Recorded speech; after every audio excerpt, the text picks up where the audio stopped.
Lietuva be slenksčių, keliavimas be kliūčių. Man atrodo, kad žmonės šiaip Vilniuje ir aplamai Lietuvoje, manau, pamatę neįgalių žmogų tokio situacijoje, manau, kad turėtų padėti. Aišku, dabar pažiūrėsim, žmonių ne per daugiausiai. Man pačiam yra tekę ir padėti situacijose, tarkim, koncertuose, kad žmogui padėti į geresnę vietą patekti, kad aukščiau būtų, kad pamatytų. Vaikštom į miestą tikrai sutinku labai daug neįgalių žmonių ir man jau pasidaro labai gaila, nes dauguma Vilniaus vietų yra nepritaikytų neįgaliems žmonėms. Ir visą laiką stengiuosi jiem padėti, nes matau, kad jie susiduria su labai daug sunkumų. Pat pabandęs čia pavažinėti, supratau, kad iš tikrųjų tai nėra taip lengva būtent su laiptais susidoroti arba į viršų važinėti.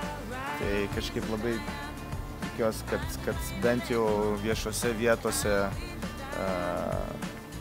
jos būtų labiau pritaikytos, kad neįgalieji galėtų nevaržomai savo tikslą pasiekti. Bandant užlipti ar nulipti laiptais, tai yra visiškai neįmanoma padaryti vienam. Reikia labai daug jėgos ir stiprių rankų, žmonių pagalbos, o Vilniuje dauguma vietų yra tam nepritaikytos.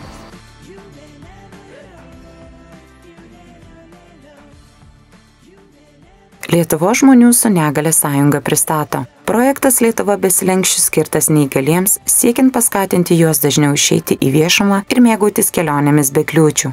Svetainė beslenksčių.lt yra prieinama visiems. Joje yra visa kvalifikuota informacija reikalinga planuojantis kelionę judėjimo negalią turintiems žmonėms. Internete svetainė beslenksčių.lt naudotis yra labai paprasta tiek per mobilųjį įrenginį, tiek kompiuteryje. Atidarius titulinį svetainės puslapį yra matomas Lietuvos žemėlapis su skaičiais, kiek konkrečiose vietose yra judėjimo negalią turintiems žmonėms pritaikytų vietų. Meniu virš žemėlapio visos šios vietos yra suklasifikuotos pagal veiklos profilį. Įstaigos ir organizacijos, kultūra, laisvalaikis, maitinimo įstaigos ir kitos. Paspaudus ant vienos iš kategorijų, žemėlapyje yra išfiltruojamos tik pasirinktos kategorijos vietos. Šiame puslapyje galimas ir kitoks vietų be slenksčių grupavimas. Pačiame tinklapio viršuje, paspaudus ant ikonos objektų sąrašas, yra patenkama į pilną vietų sąrašą. Jame vietas be slenksčių galima grupuoti pagal pasirinktus įrankius – miestai, rajonai, kategorijos ir netgi subkategorijos, į kurias įeina konkrečių paskirčių objektai, nuo muziejų iki kempingų.